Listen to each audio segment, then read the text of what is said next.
Olá, telespectadores da TV Otimista. Estamos começando mais um programa Edson Silva na TV.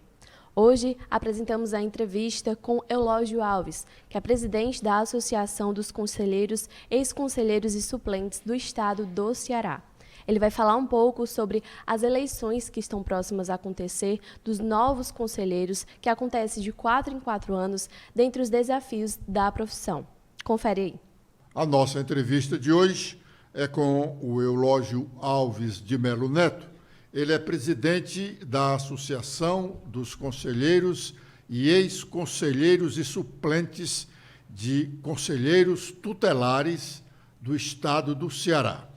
Nesse momento, está havendo um movimento já em vistas à eleição dos novos conselheiros. A cada 4 anos se renova o quadro de conselheiros tutelares em todos os municípios brasileiros.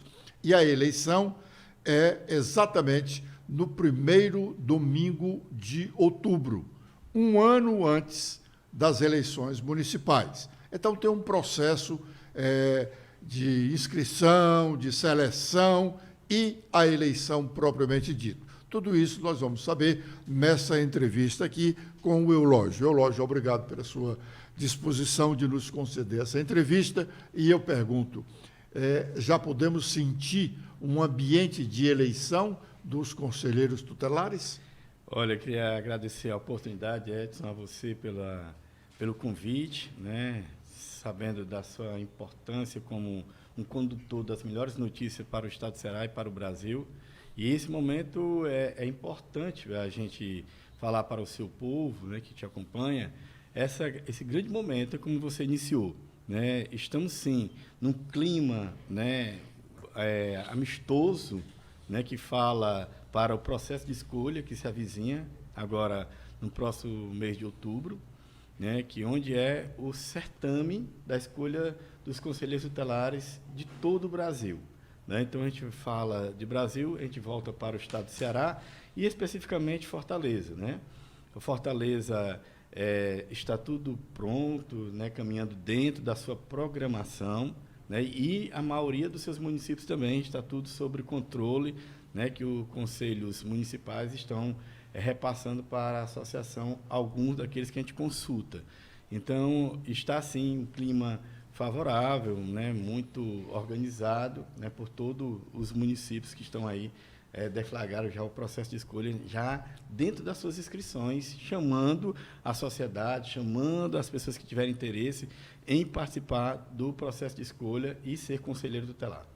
Eulógio, todos os municípios brasileiros têm que ter tem que ter conselheiros tutelares. Alguns têm mais, outros menos. Como é que se define esse número de conselheiros nos municípios brasileiros? Bom, existe um Conselho Nacional dos Direitos da Criança e do Adolescente, onde existem várias instituições, né, lá ligadas, seja ela governo, ela sociedade civil. E elas pensam a questão da proteção da criança e adolescente com os projetos. E indo para a seara dos conselhos tutelares, o Conselho de Direito Nacional, com NANDA, ele estabelece e fez um estudo mínimo que a cada 100 mil habitantes, né, o Conselho Tutelar possa ser instalado. Isso não quer dizer que um município de 50 mil habitantes possa ter 2. Um município de 30 mil habitantes possa ter 2, 3, ou seja, isso é mais uma vontade política. Para tanto... Isso também não significa dizer que o município que tenha 300 mil habitantes, obrigatoriamente tenha que ter 3. Obrigatoriamente ter só apenas 3. Né? Então, município tipo Juazeiro do Norte, né, tá caminhando para completar pelo menos a resolução. Né?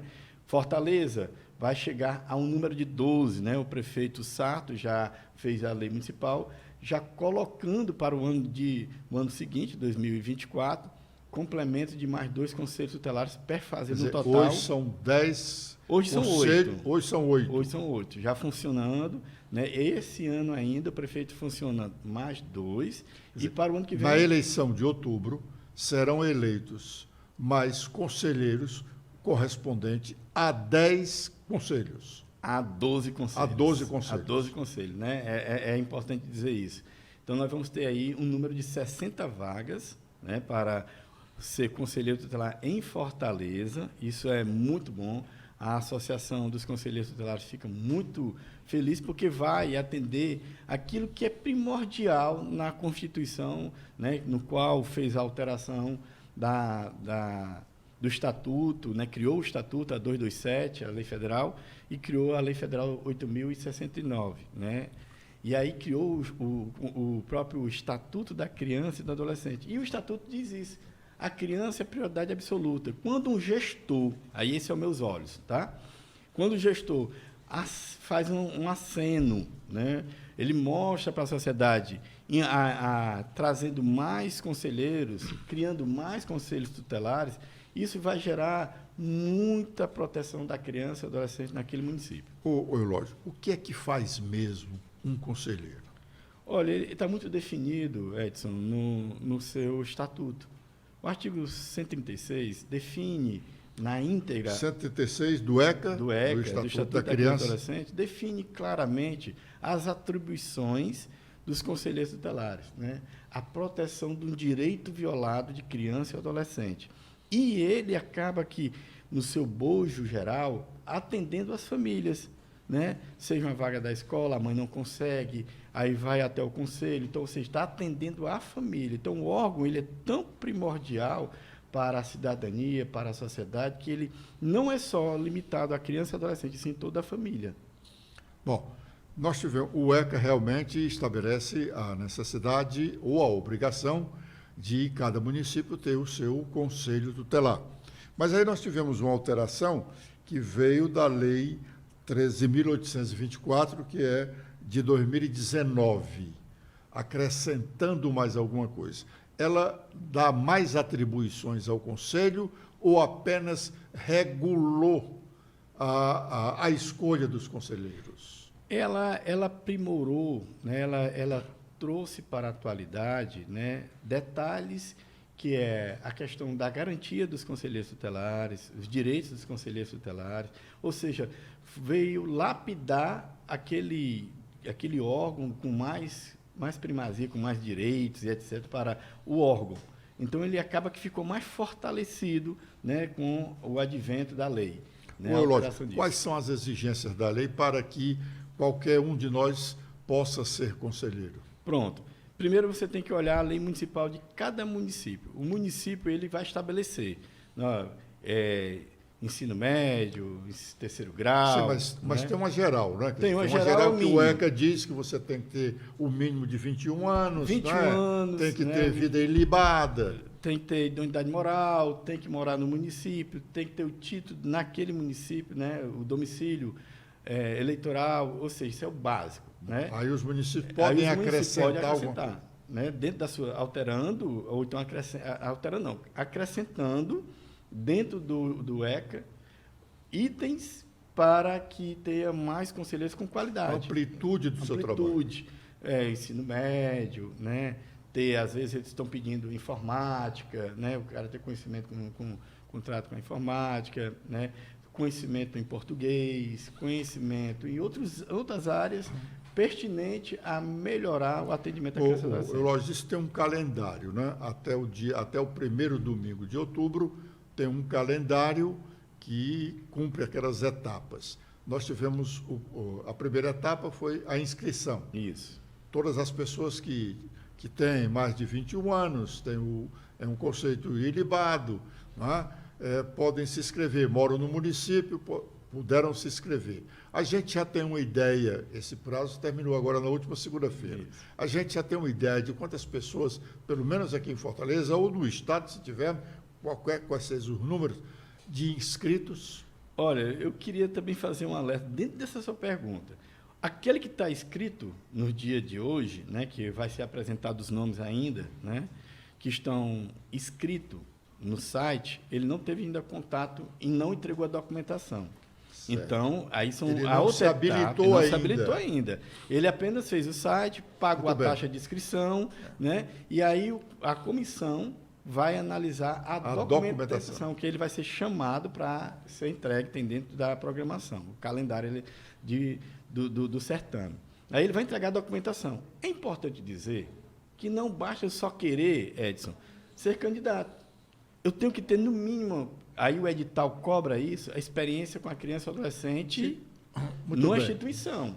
Sim, como é que você avalia essa experiência? Olha, eu trabalhei aonde?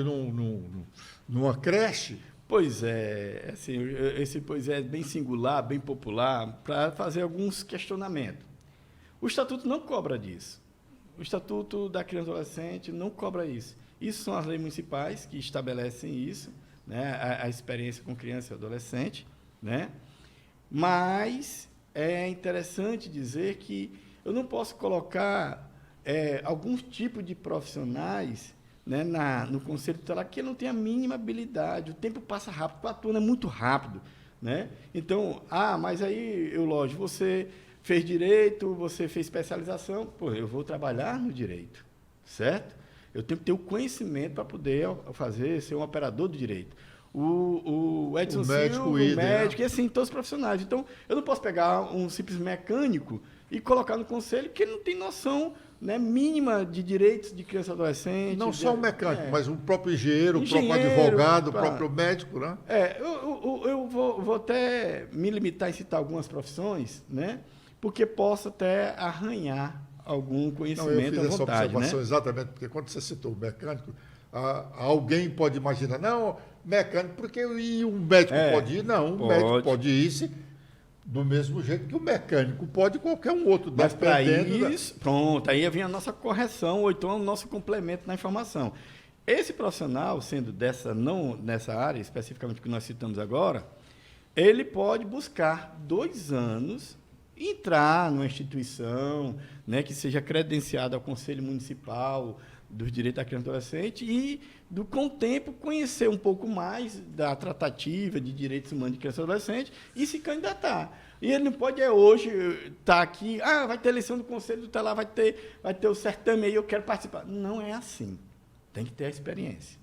Tem que ter o mínimo desse trato. Nós falamos aqui na primeira etapa da inscrição. Depois da inscrição. A entrega da documentação. Muito bem. Avaliou. A entrega da documentação confirma a conclusão da etapa de inscrição. Depois dessa etapa. Na verdade, tem conselho de direito que chama primeiro para uma prova. Né? Tem certame que primeiro chama para uma prova. Essa prova é individual ou é uma prova coletiva? É uma avaliação seletiva, né? Que alguns municípios têm a prova e outros não têm. Tem e não tem. Né? Então, por exemplo, Fortaleza tem a prova. Mas a lei obriga todos os municípios a aplicarem a prova. Tanto que diz que eu só serei aprovado, só serei um conselheiro, se eu tiver pelo menos 60% da prova feita. Não só feita, mas... a lei federal não diz. Existe a resolução 231 que diz, né? E os conselhos municipais, que é o órgão municipal, tem o nacional, os estaduais e os municipais. Então, quando vem lá de cima, desce aqui e chega no município. Então, essa leitura é feita numa resolução que tem efeito, né, de lei. Né? Tem um efeito que acaba criando um sentimento que é orientado, inclusive, pelo Ministério Público Estadual. Né? O doutor Lucas está conduzindo isso muito bem, né? O promotor que está no certame, né? Que está contribuindo e etc. Tem o Ministério Público que acompanha isso. Existem várias instituições que acompanham, não só a Associação dos Conselheiros Tutelares, tem outras, inclusive, e muito bem conduzido pelo Ministério Público Estadual.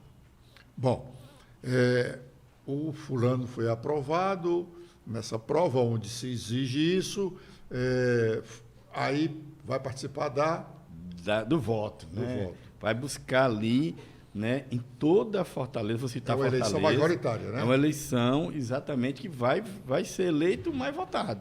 Né? Os 5 mais votados. Na verdade, Fortaleza são 60 vagas, os 60 mais votados. Né? Os 60 mais votados vão estar exatamente aptos a assumir o Conselho Tutelar no dia 10 de janeiro de 2024. Sim, mas aí eu não me inscrevo para um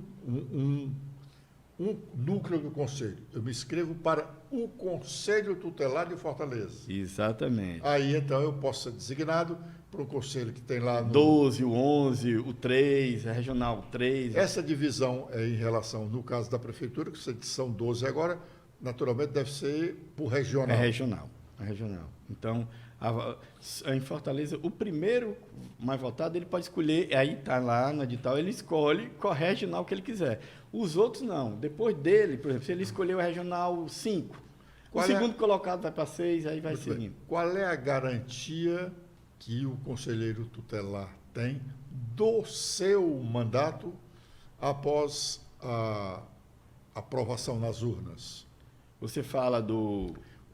Qual é a garantia que você tem de que permanecerá 4 anos lá? Bom, na verdade, é publicação no edital, é publicado no Diário Oficial. O prefeito não vai lhe molestar, não. O prefeito não vai chegar e dizer assim, fulano, vem cá, agora vai sair Ele para outra... Ele não perde o mandato se, por acaso, for um desejo do prefeito gestor. Não. Salvo ele cometer algum ato administrativo, ilegalidade civil ou penal, e ele vai responder por isso e poderá ser afastado ou até cassado. Né? Então, de forma um concurso. Agora é o momento de fazermos o nosso primeiro intervalo. A gente volta já.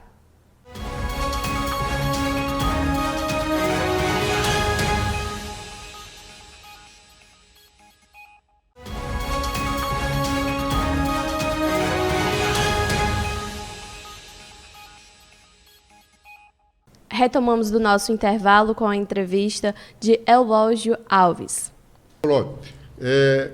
Ainda hoje se fala muito nessa eleição para conselheiros tutelares, porque até bem pouco o conselheiro tutelar estava na porta da Câmara Municipal. Era um provável vereador amanhã.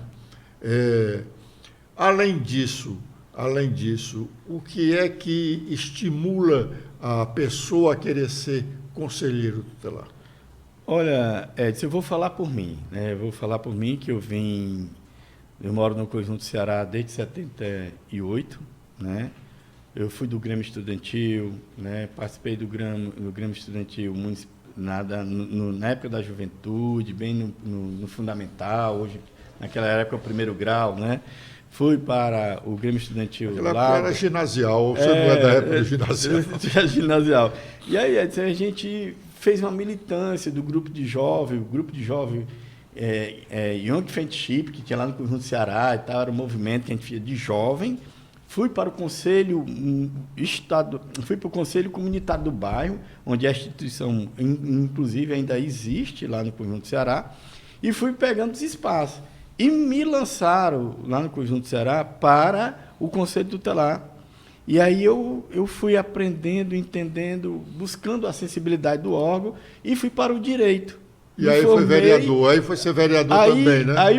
Exatamente. Aí Fortaleza, e principalmente o meu bairro, disse que o bairro precisava de uma representação. E aí eu, com muito desejo, tive a oportunidade pelo povo de Fortaleza e do meu bairro, principalmente, me deu 50% dos votos, fui eleito vereador, né? Mas a minha militância vem exatamente dos direitos humanos de criança e adolescente há muito tempo. Eu apenas tive uma oportunidade de estar no parlamento. Até bem poucos vereadores de Fortaleza e dos grandes municípios tinham muito interesse em participar dessas eleições para conselheiros. Hoje eles ainda têm essa mesma vontade, essa mesma disposição? Edson, já foi muito forte. Hoje não, né? Hoje não. Da concorrência? Ou aí o sentimento é meio complexo de compreender, né? Se é receio, é a questão de investir tempo, de articular, né? E etc. Isso aí fica muito, muito difícil responder. Mas é fácil entender que a política partidária já foi forte nesse envolvimento, né? Já foi muito mais forte. Hoje não é mais. O Eulógio, financeiramente, qual é a vantagem de um conselheiro? varia de município para município, de conselho para conselho, o que é. Aqui em Fortaleza, por exemplo, e um exemplo de uma outra cidade pequena no interior. Vou lá para Carnaubal. Lá na Serra da Ibiapaba. Fronteira do Piauí, né? Ali, depois de Camusim, um salário mínimo. É importante, Edson, deixar para o seu público que o direito violado lá em Carnaubal É o mesmo? é o mesmo daqui. Lá a população é infinitamente Talvez até a criança menor, tenha maior prejuízo lá do que é propriamente aqui. por falta de políticas públicas. A falta da política pública no município gera mais violações, falta de assistência. Sim, lá é um salário mínimo. Salário E mínimo. em muitos outros municípios E deve ser muitos isso. outros. E no Fortaleza é o segundo município, né, a capital que mais paga bem. De todas as capitais todas as brasileiras, capitais. das 27, 26 estados, Isso e com- ou melhor, Isso os com 26 advento, estados. isso com advento que o prefeito assinou agora, dando inclusive uma ajuda de custo, né? E também o próprio alimentação, vale alimentação para os conselheiros, e vai chegar aproximadamente 8 mil reais para quem ganha um salário. A violação aqui é a mesma coisa do que em Carnaubal. Você ganhar um salário e ganhar aqui quase 7, né? Então a diferença é muito forte, né? E isso ainda há de ser maturado, ser repensado, alterar o estatuto para melhorar isso. Essa remuneração é a critério do prefeito do município. Exclusivo do prefeito. Ele quiser dar um salário, ele dá. Se ele quiser dar 5, ele dá. Como o prefeito Sarto acrescentou esses benefícios para a Fortaleza. Isso significa dizer que em Fortaleza nós vamos ter uma concorrência maior de candidatos? Olha, eu acredito que sim. Eu acredito que sim, vai ser árduo, não vai ser fácil. Porém, o número de vagas cresceu, né? Aumentou, né? Para ser mais redundante aqui, o número aumentou, então vai ficar aí. Cinco conselheiros é suficiente para atender a um conselho num município que só tem um conselho? Não. Não. Aqui em Fortaleza, 60, você disse, aumentou bem, mas 60 conselheiros. Se você dividir aqui centenas de bairros que nós temos... Se você for entender pelo número de habitantes, vamos fechar um número aqui, 2 milhões e meio. A cada 100 mil, nós teremos que ter o quê? 25. 25. Né? Temos 12, temos metade. 12, temos a metade. Então, é ineficiente ainda o quadro dos conselheiros tutelares em Fortaleza.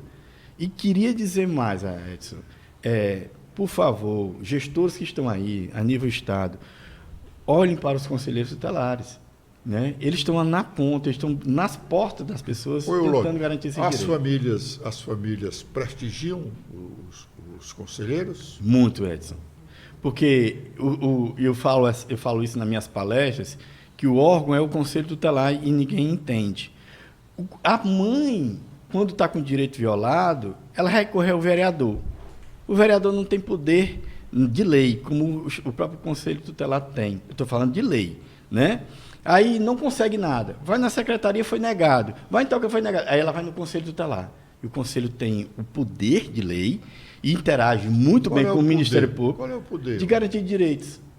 Nenhuma requisição do conselho tutelar... Eu tenho o meu filho, tem 5 anos, não tem uma escola aqui próximo da minha casa, no meu bairro, só tem uma escola e é muito distante. E aí, eu vou recorrer ao conselho e o que o conselheiro pode fazer? Bem simples. Há conselhos tutelares que estão operando no sistema CIPIA e já sai tudo pronto. Outros ainda estão manual. Ele pega uma requisição, depois de escutar a família, descreve o caso e faz a requisição de serviço. Após essa requisição... Faz a requisição direta, no caso da escola, direta ao município? À Secretaria da Educação, no caso da escola. Ele faz o diálogo... E você vai esperar quanto tempo para a Secretaria? Não tem que esperar. A requisição do conselheiro tutelar ela é de pronto, imediato, ser atendida. A violação de não atendimento é descumprimento... Sim, mas em alguma violação, né?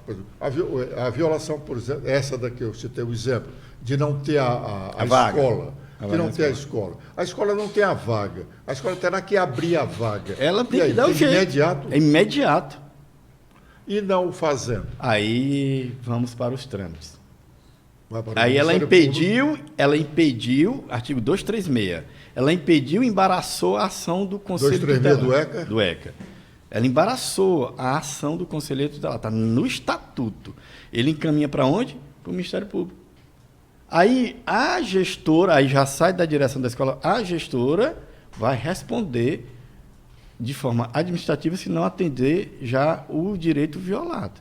Então, esse laço do Conselho Tutelar, Ministério Público e Poder Judiciário é muito bom. Ô, Eulódio, tudo bem, isso aqui foi um exemplo da escola. Sim. E no exemplo da saúde? É a mesma coisa, Edson. É a mesma coisa. Ah, um exame caríssimo. Faz todo o procedimento, foi negado. Ah, dificuldade, um exame custa, sei lá, tantos R$1.000, que está fora até do orçamento do município. Mas há necessidade do município garantir. Aí essa esfera realmente tem que ser judicial, o Ministério Público encaminha isso ao Poder Judiciário e o Judiciário vai ter que dar a resposta para a família. Ô Eulódio, óbvio que com esse poder, com essa força, o gestor municipal, que é realmente o primeiro demandado pelo conselho, né, pelo conselheiro, ele deve, em alguns momentos, nutrir uma certa antipatia com o conselho ou com um determinado conselheiro. E aí, como se administra essa situação? Ah, você tocou numa coisa mesmo, uma ferida muito forte. Com essa eu vou beber até uma águazinha, porque Tenha vontade. envolve aqui um pensamento. Edson, na hora que eu estou garantindo o direito e trazendo um problema, né, e o gestor não compreende isso e melhorar a sua política de atendimento, né, de assistência às famílias, ele acaba aqui realmente criando isso que você disse, aquela repúdia, vendo o conselheiro com outros olhos. Um adversário. Um adversário, né, político às vezes, né, que não tem nada a ver com o órgão. E aí ele acaba criando esse problema entre si, né, e o órgão, o conselho tutelar, porque você não veio conversar. Olha, foi conversado, foi requisitado. Às vezes a secretária ou o secretário, às vezes é um perdido, não entende e acaba criando problema para o próprio gestor, que o conselho tutelar tem que dar uma resposta para a família, e a resposta é a última instância, e para o Ministério Público vai conversar com o gestor. Aí acaba causando toda essa celeuma, esse problema que infelizmente é muito.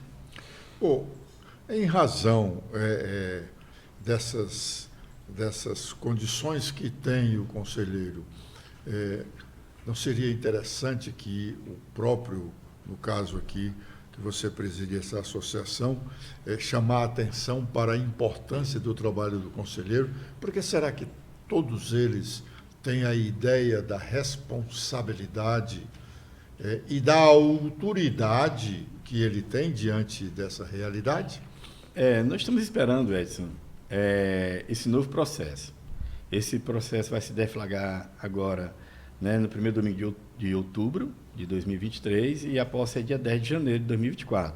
Nesse intervalo, a associação sempre faz uma grande reunião, trazendo todos os atores responsáveis, Conselho de Direito, assistência e o gabinete do prefeito ou prefeita para esse diálogo do entendimento.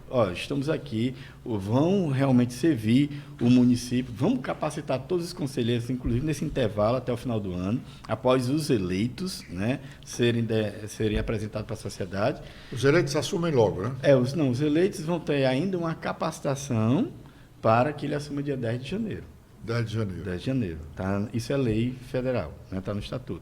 A posse é dia 10 de janeiro, aí ele tem exatamente, saiu os antigos, dia 9, e entra os novos reeleitos ou não, né, para o processo. Lógico, cada um desses conselhos tem uma sede própria. Excelente informação. Nós vamos ter 12 conselhos aqui em Fortaleza. Isso. Vamos ter 12 sedes. Vai ter 12 sedes. Não tem uma coordenação dessas sedes? Olha, existe. Ou cada uma tem a sua devida autonomia? Existe hoje uma coordenação, né? Inclusive com apoio da Fundação da Criança e da Família Cidadã. Mas esse apoio não é feito por conselheiro eleito, é? Não, é o gestor municipal que gerem as demandas administrativas do Conselho Tutelar. Seja veículo, seja material de expediente, sejam as demandas que surgem e é encaminhado para a Fundação quando o órgão... Eu faço essa pergunta exatamente para saber... Eu faço essa pergunta exatamente para saber como é que as pessoas podem procurar o conselho. Porque, de repente, uma meia dúzia de família aqui num determinado bairro sabe que o fulano de tal dos Anzóis é um dos conselheiros tutelares. Entendi. Entendeu?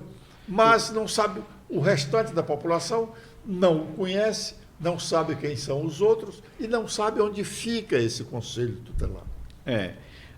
Os conselhos tutelares vão ser redirecionados, inclusive agora, já tem muitos com a sua sede muito bem em Fortaleza, e a maioria dos municípios também estão bem, mas realmente estão precários ainda os municípios. O conselheiro tutelar está lá para atender. Sendo direta a sua pergunta sobre o endereço, ele pode discar o número 100 e solicitar, né, pelo Disque 100, o endereço mais próximo do Conselho Tutelar do município, no caso do bairro Mudubim.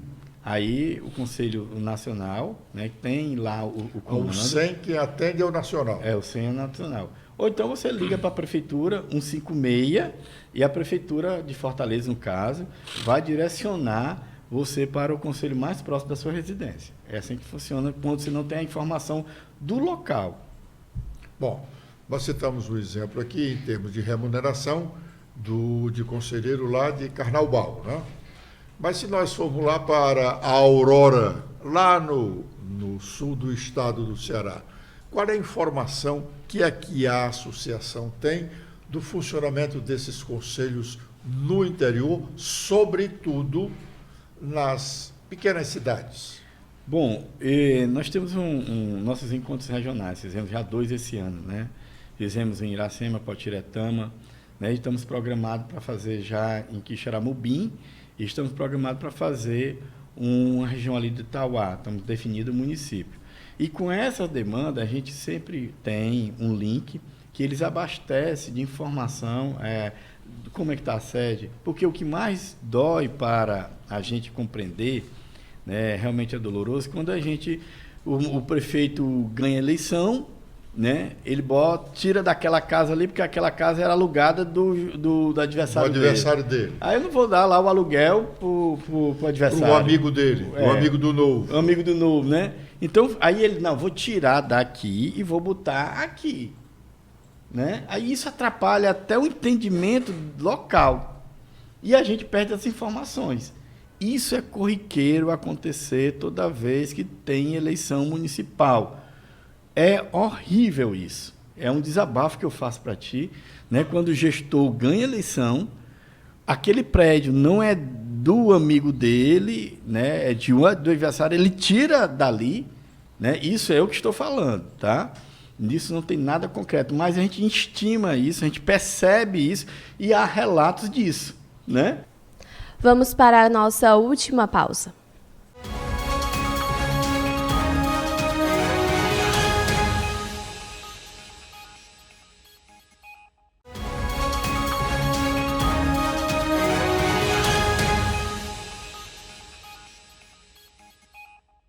Você fica agora com o fim da entrevista com o presidente da Associação dos Conselheiros e Ex-Conselheiros do Estado do Ceará.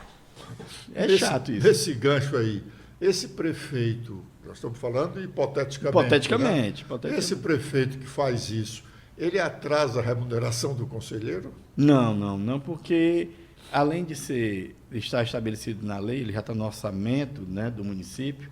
Né, quando sim, mas o orçamento, mas ele tem que deliberar. Mas é deliberado. Não, já houve atraso de remunerações de colegiados, né? Por alguma questão administrativa, lá atrasam alguns salários, mas isso é muito pouco, isso é muito difícil acontecer. Mas como é que é feito esse pagamento? Porque, veja bem, por exemplo, se for na Câmara Municipal, o prefeito obrigatoriamente tem que depositar lá o 12º e a Câmara administra. Isso. O pagamento dos conselheiros é feito diretamente pela prefeitura? É ou feito direto da prefeitura para a conta do conselheiro tutelar. O que faz o Conselho Nacional em termos de orientação, de acompanhamento desses conselhos municipais? O E Conselho numa Nacional, cidade, por exemplo, como essa de Fortaleza, que vamos ter 12 conselhos. o Conselho Nacional ele sempre busca, com as associações estaduais, estabelecer a troca de informação, né? O que é que o governo nacional, no caso o governo estabelecido, o presidente da República, o ministro da Justiça, né, que o comando está ligado a ele. Está ligado ao ministro da Justiça. E aí, junto também com o ministro do Direitos Humanos da Criança e Adolescente, que é o ministro Silvio, e que a gente tem um diálogo muito bacana com ele, breve vai estar visitando Fortaleza, né? E o ministro Silvio, com essa ligação com o Ministério da Justiça, o ministro Fábio Dino, com o ministro, que a gente tem feito esse diálogo com eles, para ver esse olhar. Nós estamos querendo, e aí eu falo como membro do Fórum Nacional de Conselheiros Tutelares, nós estamos querendo que o governo, seja qual for, tenha sensibilidade com os conselheiros tutelares e com o órgão. Esse Fórum Nacional tem representante de todos os estados ou só de alguns estados? O Fórum Colegiado Nacional de Conselheiros Tutelares é estabelecido um representante de cada estado, certo? E como é que se dá a escolha desse representante do estado? Aqui nós vamos ter 12 conselhos. Como é que nós vamos escolher quem? Não, no caso, a associação chama todos, faz a eleição da nova diretoria, no qual nós fomos reeleitos agora há 2 meses, lá em Potiretama, teve a eleição da Associação dos Conselheiros Tutelares. Por que em Potiretama? Porque a gente centraliza para que todo mundo possa participar, entendeu? Porque de lá é muito difícil o prefeito ceder o carro para vir para cá, entendeu? É mais difícil. Então, a gente centraliza, já fizemos a eleição. Mas esse carro não está à disposição do Conselho, não? Ou para o conselheiro utilizar, ou o Conselho utilizar, precisa pedir ao prefeito? Não deveria. Mas precisa, então. Tem que pedir a benção. Aqui em Fortaleza, por exemplo, cada conselho tem o seu veículo? Aqui, o Ministério Público tem um olhar mais aberto, está mais próximo. Está próximo, Está né? próximo, né? Lá nas comarcas, o promotor vai uma, 2 vezes em por outras ano. palavras, mesmo aqui, você no início aí andou tecendo algumas loas ao prefeito, inclusive, destacando que ele aumentou o número de conselhos, consequentemente conselheiros. Aqui o Ministério Público está olhando, está prestigiando o Conselho. Está prestigiando o Conselho, está corrigindo, inclusive, possíveis atos administrativos. Ou seja, hoje em Fortaleza, o Ministério Público é muito atuante, parceiro do Conselho Tutelar, em outras palavras. Aquele que estiver fora do caminho, como é em qualquer órgão, em qualquer instituição, deverá responder. Eulódio, tem se falado muito exatamente nessa história dos maltratos às crianças e aos adolescentes. Agora mesmo, na última quarta-feira, teve uma reunião da Comissão de Direitos Humanos da Câmara dos Deputados, inclusive presidida pela deputada federal cearense Luiziane Lins, que foi prefeita da cidade, onde ela aponta uma série de maus tratos às crianças. Eu pergunto, quais são as violações mais frequentes às crianças fortalezenses detectadas pelos conselheiros tutelares? Edson, é a questão do abandono e o maus-trato físico, né? A violência física, né? Tem crescido. Violência física, a criança apanhando em casa? Apanhando, né? Sendo molestada, é complicado isso. E nessa data de hoje, que é o 18 de maio... Bom, primeiro, você aponta como primeira causa os maus-tratos em casa. Em casa. E o abandono? O abandono de incapaz é um dos itens que está acompanhando essa crescente. Mas né? o incapaz aí é por conta da idade ou incapaz Não, incapaz é toda criança ou adolescente que não tem habilidade de se manter. É por isso que eu lhe perguntei. Pronto. Se o incapaz aí é por conta da idade ou é o incapaz doente? Não, falando do Estatuto da Criança e Adolescente, é especificamente a de idade, criança, mas não deixando aquele adolescente que Como é que possa você ter... dá esse abandono? A família chega e leva para a rua e deixa no meio da rua? Na verdade, o abandono ele é muito singular no seu trato. Veja só, no momento que eu vou para um supermercado ou para um salão de beleza e deixo aquela criança que não tem... Tudo bem, não é o abandono... Não. O abandono total. Ela não tem capacidade, não. O abandono, deixar trancada no carro e a criança morre até sufocada. E ou então levar um choque. Em casa só, a criança pula a janela e se acidenta, pode se acidentar, ou então levar um choque, né? Não tem discernimento, enfim. Abre uma geladeira, liga um ventilador sem saber, pega na tomada, enfim, indevidamente, leva um choque. Então, isso ocorre muito dentro do domicílio, dentro da residência. E como é que você socorre isso aí? A gente tem um grande parceiro, a vizinhança. A vizinhança, os vizinhos são um grande parceiro, aliado dos conselhos tutelares, porque ela tem hoje, cresceu muito, ela denuncia o Disque 100, e o Disque 100 é nacional, tem um cadastro de todos os conselhos, e remete a demanda para o conselho tutelar. Isso aconteceu hoje aqui com uma determinada família, deixou o filho em casa, os pais foram para uma festa, ou só tem um pai, não tem a mãe, ou só tem a mãe, não tem o pai. Aconteceu isso. Amanhã que eu digo daqui 1 mês, ou 2, 3 anos, acontece a mesma coisa. E aí? Bom, a reincidência, você tem um conhecimento que só piora o caso jurídico da pessoa, né? Então, se houver reincidência, naturalmente ele vai ser apenado de forma mais rígida, né? E eu não vou contar exemplos aqui, não cabe o tempo, né? E a informação ela tem que ser mais precisa. E nem se pode detalhar. Não pode detalhar. Só digo o seguinte: cuide do seu filho. E tome cuidado com os vizinhos. Né? Que os vizinhos, graças a Deus, é bom, excelente parceiro dos conselhos. Não, que os vizinhos fiquem pastorando os outros vizinhos. Eu vou consertar aí a fala. Que os nossos vizinhos sejam grande parceiro dos conselhos tutelares, que se houver alguma violação, ligue, Disque 100 ou até 190, que são acionados os órgãos competentes. Nós temos muitos casos, pouquíssimos ou nenhum casos, de que o conselho ou o conselheiro teve que retirar a criança do domicílio. Fiz muito isso, Edson. Fiz muito isso. Aí leva para um abrigo? Inclusive está registrado na imprensa aí. Aí leva para onde? Leva-se de imediato para uma unidade. Se você vê marcas... Isso não seria uma violação também, não? Não. Maior para a própria criança? Não, veja só. O que vale é o que você está vendo, né? O que você está presenciando. Se você vê a criança, de fato, com hematomas, você tem que levar o conselheiro de imediato, leva para uma unidade de saúde. Né? Em seguida, vai para os procedimentos do Poder Judiciário, que é a delegacia especializada. E aí abre o procedimento. É assim que funciona. Né? E é assim que se garante direitos, no caso aí, os crimes cometidos contra nossas crianças.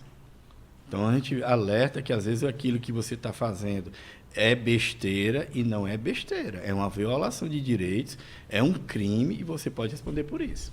Eulógio, pelo que nós conversamos aqui até agora, e já estamos caminhando para o final, eu entendo que o conselheiro precisa ser bem instruído, bem preparado para a missão, porque é uma missão nobre. Não é? Eu ouvi comentários críticos até com relação a essa história da seleção, da prova, que o candidato é obrigado a responder pelo menos 60% correto da prova. Né? Mas eu acho que ela é muito especial, fundamental. Né? É fundamental. Eu vou dizer uma coisa para você, e até acalmar o coração da sociedade: não se preocupe. Aquele conselheiro tutelar que foi eleito e ele não tiver habilidade com a criança ou adolescente, não tiver o sentimento, não ter aquele trato, ele não aguenta, não.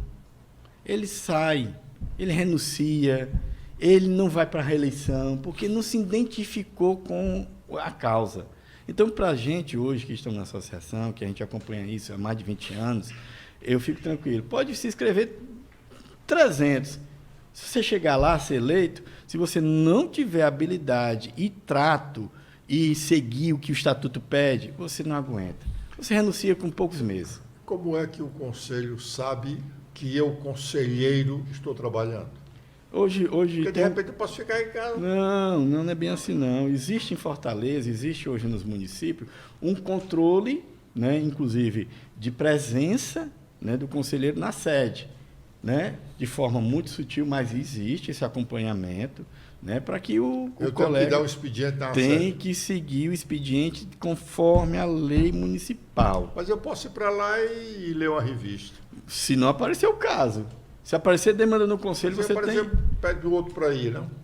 Existe uma rotatividade lá dentro, né? Dos casos, vai chegando, são 5, vai atendendo um, o conselho atendendo tem outro. a minha produtividade? Existe toda a produtividade. Inclusive, há uma necessidade desse cadastro, do CIPA, que é um Sistema de Informação Nacional, que os casos deveriam estar exatamente alencado, colocado, alimentado no sistema. Quando você, conselheiro, comete uma arbitrariedade? Quando eu não vou primeiro para o expediente, tá? Eu vou sufocar os outros 4. Isso já começa uma chateação dentro do colegiado. Mas isso é uma arbitrariedade pequena. Calma. Eu quero... Isso com corriqueiro. Sim, quando eu aplico uma demanda, eu faço um ato que, de fato, não condiz com a minha atribuição. Difere da normalidade. Das atribuições. As atribuições não estão definidas? Está bem claro nas atribuições? Então, meu irmão, você não faça mais do que aquilo que está lhe pedindo. E nem crie a roda. É isso. Muito bem, eu fiz. E aí? Qual é a providência? Aí o colegiado... Eu sou advertido? É advertido pelos próprios colegas que eu posso perder o meu mandato por isso? E pode perder o mandato se for remetido ao Ministério Público e o Ministério Público entender que aquilo ali foi um ato administrativo equivocado, que feriu o direito de uma criança, ou foi omisso ou exagero. Né? Então, ele é pisando ali na caixinha de ovos. Bem simples. Ou você anda certo ou você não anda certo. E aí, por isso que eu acredito que esses que pensam em fazer mágica dentro do Conselho Tutelar, ele não aguenta 6 meses. Mas eu posso fazer uma politicazinha lá, né, para conseguir uns votozinhos, para ser vereador? Política a gente faz todo o tempo, né? Quando você atende bem as pessoas, seja aquele que está numa loja, nas lojas Ela que estão aí, que fica grato, recebe até presente. Infelizmente, né? Retribui com o voto, né? Pois não é. devia ser, né? Existe essa forma da pessoa buscar isso no voto. Em outras repartições, não pública, né, e privada, você vai ser atendido ali numa loja. O cara fez... Eu levei um paletó ali numa certa loja, fui fazer aqui delgar um pouquinho mais o paletó. Eu fiquei grato e deixei lá um presente. Entendeu? Para a pessoa. Eu gostei do atendimento dela. Ela foi além do que eu pedi. Então, você fica grato. Porém, em alguns órgãos públicos, não é só o Conselho Tutelar, as pessoas querem amarrar o sentimento de um voto. Aí, isso aí poderá ser punido se essa prática estiver sendo clara e muito bem denunciada por qualquer uma pessoa da sociedade ou próprio colegiado. Elógio, muito obrigado pela sua entrevista. Acho que muito interessante para a sociedade cearense, porque todos os municípios, né, nos nossos 184 municípios, há de ter conselhos tutelares, e acho que é preciso que a sociedade reconheça a importância do conselheiro, cobre o trabalho do conselheiro e o conselheiro, sobretudo, seja consciente da sua responsabilidade. Obrigado. Eu que agradeço a você, Edson, pela oportunidade e pedir ao povo do Ceará, do Brasil, que possa, sim, ir às urnas no próximo dia 4, aqui em Fortaleza, né, nos seus municípios. Procure ir votar mesmo e buscar. Pode-se dizer que todo eleitor pode votar. Não precisa estar quites com a justiça eleitoral, não. Basta ter o título de chegar lá e votar. Né? Ele tem que estar regularizado, na verdade. O nome está na lista normal. Pode votar, escolha o seu conselheiro e a sua conselheira tutelar para fazer melhor pelo seu município, na criança, no trato da criança e adolescente. Esse é o que a gente pede. Eu agradeço.